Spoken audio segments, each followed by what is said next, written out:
Hello दोस्तों, जय हिंद। शिक्षक भर्ती परीक्षा 2023 में आपका स्वागत है। आज के एपिसोड में हम लोग भारत के प्रमुख गवर्नर जनरल का शासनकाल और उसके द्वारा अर्थात उसके शासनकाल में की जाने वाले कुछ महत्वपूर्ण सुधार को देखेंगे। इसलिए हम लोग फालतू की बात न करके केवल अपने विषय वस्तु पर ध्यान देंगे, ताकि आपका एग्जामिनेशन बहुत नज़दीक है और हमारा प्रयास है कि आप लोग इस 2 दिन का इस प्रकार उपयोग करें ताकि एग्जामिनेशंस में कुछ अंक हासिल कर सकें।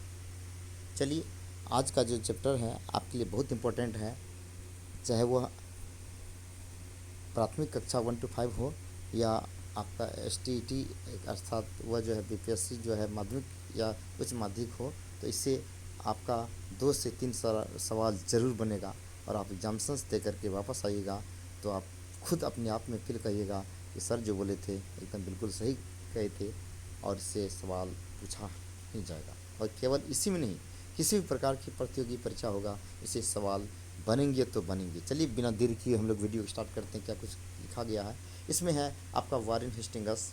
और सबसे पहले आप जानिए कि बंगाल के स्वतंत्र राज्य का संस्थापक जो था, वह जो था बंगाल का जो था मुर्शिद कुली खां इसका संस्थापक था।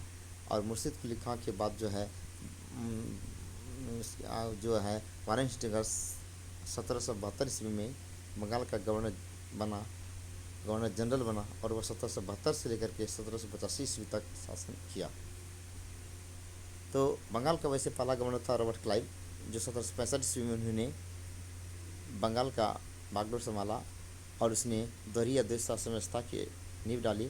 और वारेन हेस्टिंग्स जब 1772 से में आया तो उसने रॉबर्ट क्लाइव द्वारा स्थापित दोहरी या द्वैत शासन व्यवस्था को समाप्त कर दिया। और वारेन हेस्टिंग्स का शासनकाल 1772 से लेकर के 1785 तक रहा और वह बंगाल का अंतिम गवर्नर तथा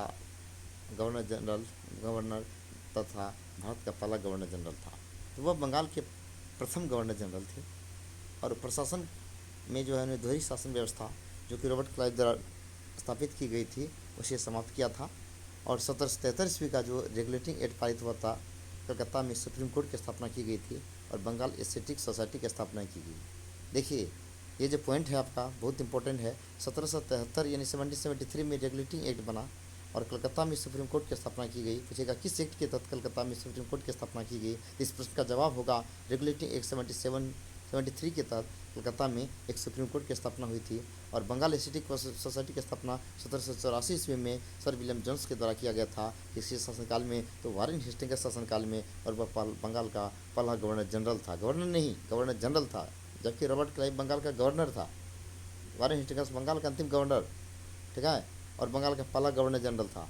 और इसका शासनकाल 1772 से लेकर 1785 तक रहा। और उन्होंने रॉबर्ट क्लाइव द्वारा स्थापित दोहरी द्वैत शासन व्यवस्था को समाप्त किया।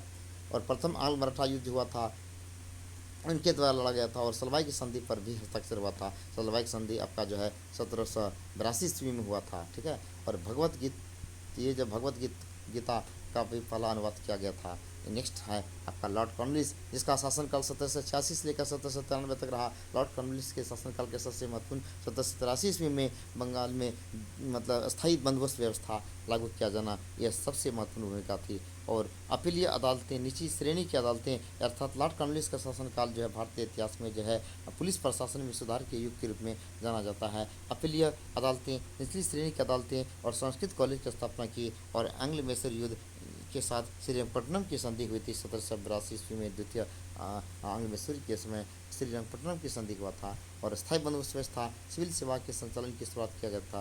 बंगाल में 1797 ईस्वी में अस्थायी बंदोबस्त व्यवस्था लॉर्ड कॉर्नवालिस के द्वारा लागू किया गया था और यह 19% भूमि पर लगाया गया था और यह अस्थायी लगान निश्चित हो गए। इसके पश्चात जो है जब लॉर्ड रीडिंग बना था तो लॉर्ड रीडिंग के समय में जो है रैयतवाड़ी व्यवस्था लागू हुआ था, जबकि हॉल्ट मैकेंजी के समय में मारवाड़ी व्यवस्था लागू हुआ था।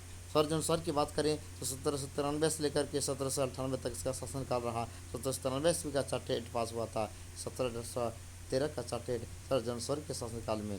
और हस्तक्षेप की नीति का अनुसरण किया था सर जनसर ने। अब नेक्स्ट जो गवर्नर जनरल बनकर के आया था वह था लॉर्ड वेलेस्ली 1798 से लेकर के 1805 तक। और सहायक गठबंधन प्रणाली की शुरुआत किया था? पूछा जाएगा। सहायक संधि किसका है? तो लॉर्ड वेलेस्ली का। और चौथा आंग्ल मैसूर युद्ध जो हुआ था 1799 ईस्वी में, टीपू सुल्तान युद्ध करता हुआ मारा गया था, बेसिन की संधि। और दूसरा आंग्ल मराठा युद्ध हुआ था। और ठीक है, तो बेसिन की संधि इसी के समय हुआ था। और दूसरा जो आंग्ल मराठा युद्ध हुआ था वह लॉर्ड वेलेस्ली के समय हुआ था। मद्रास प्रेसिडेंसी और कलकत्ता के फोर्ट विलियम कॉलेज की स्थापना की गई थी।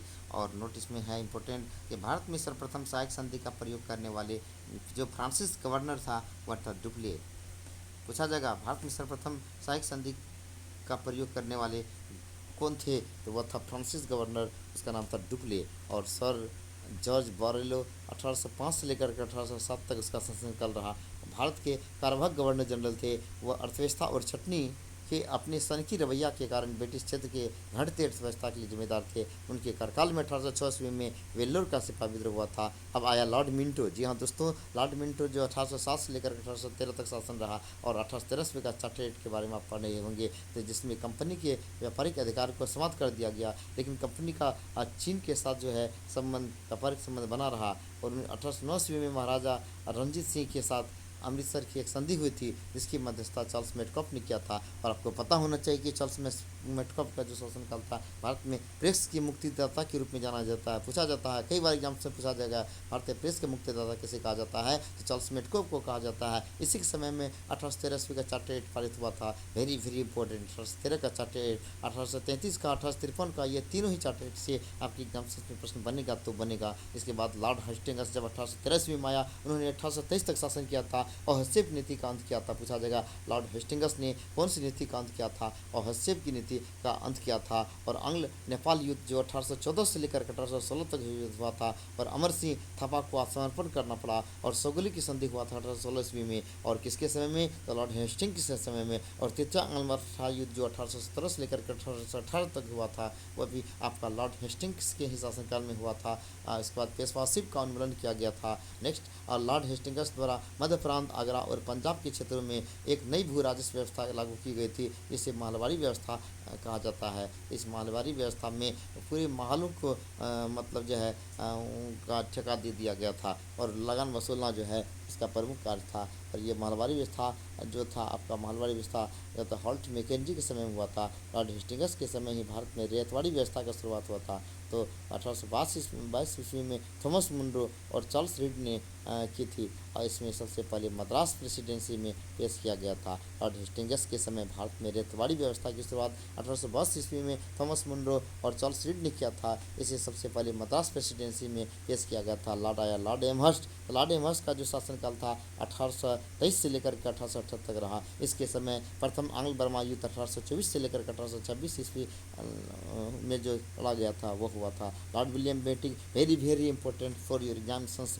Lord the tenure of Lord William Bentinck from 1828 to 1835। Lord William Bentinck के समय में आपको पता होना चाहिए कि राजा राममोहन राय ने लॉर्ड विलियम बेंटिक से परमिशन लेकर के और इसी के सहयोग से उन्होंने सती प्रथा का उन्मूलन किया था। ये बहुत बार एग्जाम से पूछा गया। तो लॉर्ड विलियम बेंटिक किसके शासनकाल में? लॉर्ड विलियम बेंटिक शासनकाल में भारत में जो है सती प्रथा का उन्मूलन हुआ था। किसके द्वारा? तो राजा राममोहन राय के द्वारा। लॉर्ड विलियम जो 1833 ईस्वी के चार्टर एक्ट अधिनियम के अनुसार आपका चार्टर एक्ट अधिनियम 1813 पढ़े थे, जिसमें कंपनी के व्यापार के अधिकार को समाप्त कर दिया गया। लेकिन 1833 ईस्वी के चार्टर एक्ट के द्वारा कंपनी के व्यापार के अधिकार को पूर्णतः समाप्त कर दिया गया और भारत के गवर्नर को भारत का गवर्नर जनरल बनाया गया था। जी हाँ दोस्तों, बहुत इंपॉर्टेंट है, एग्जाम से पूछा गया। 1833 ईस्वी के चार्टर एक्ट के अधिनियम के तहत भारत के पहला गवर्नर जनरल यानी भारत के गवर्नर को जो है भारत का गवर्नर जनरल बनाया गया था। और उन्होंने सती प्रथा का समाप्त कर दिया और भ्रूण हत्या और बाल बलि प्रथा के साथ साथ ठगी प्रथा का उन्मूलन किया था। पूछा जाएगा ठगी प्रथा उन्मूलन का संबंध किससे है? तो लॉर्ड विलियम बेंटिक से है, और कर्नल स्लीमन की नेतृत्व में था।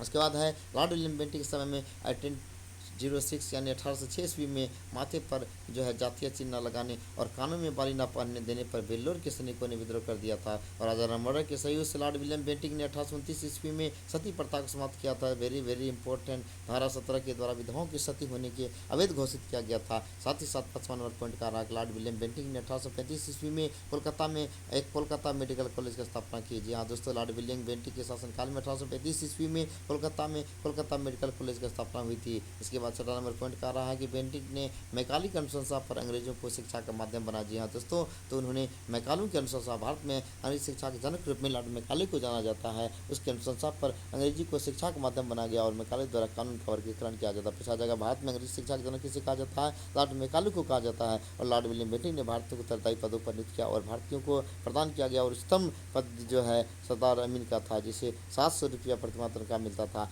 लॉर्ड विलियम बेंटिक ने शिशु बालिका मतलब हत्या पर प्रतिमा लगा। पूछा जाएगा कि लॉर्ड विलियम बेंटिक ने का संबंध किससे है? तो शिशु बालिका हत्या पर प्रतिमा लगाने से है। अर्थात पूछा जाएगा बालिका हिंदू पर जो है हत्या पर प्रतिबंध किसने लगाया था? लॉर्ड विलियम बेंटिक लगाया था। इसके बाद आया सर चार्ल्स मेटकाफ, इसका शासनकाल जो है प्रेस के रूप में मेटकाफ के रूप में जाना जाता है। चार्ल्स मेटकाफ को भारतीय प्रेस का मुक्तिदाता कहा जाता है। जी हाँ दोस्तों, पूछा जाएगा कि भारतीय प्रेस का मुक्तिदाता किसे कहा जाता है? तो चार्ल्स मेटकाफ को कहा जाता है। अगर पूछा जाए चार्ल्स मेटकाफ का शासनकाल क्या रहा? 1835 से लेकर के 1836 तक रहा। जी हाँ दोस्तों, इसके बाद जो है लॉर्ड कालैंड, उसका उतना ज़्यादा योगदान नहीं है। फिर लॉर्ड कालैंड 1836 में आया और 1842 तक शासन किया। जी हाँ दोस्तों, लॉर्ड कालैंड की बात करें, इसका शासनकाल 1836 से लेकर 1842 तक रहा। घरेलू स्कूल में कई सुधार किए गए एवं भारतीय विद्यार्थियों को डॉक्टरी की शिक्षा हेतु विदेश जाने की अनुमति ब्रिटिश संसद ने प्रदान की। फिर 1839 ईस्वी में इसने कलकत्ता में दिल्ली तक ग्रैंड ट्रंक रोड का मरम्मत करवाया था। कालैंड के समय ही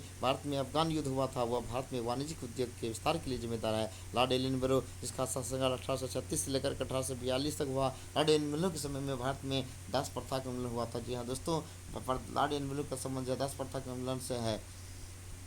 प्रथम आंग्ल अफगान युद्ध समाप्त हुआ था। इसके शासनकाल में सिंधु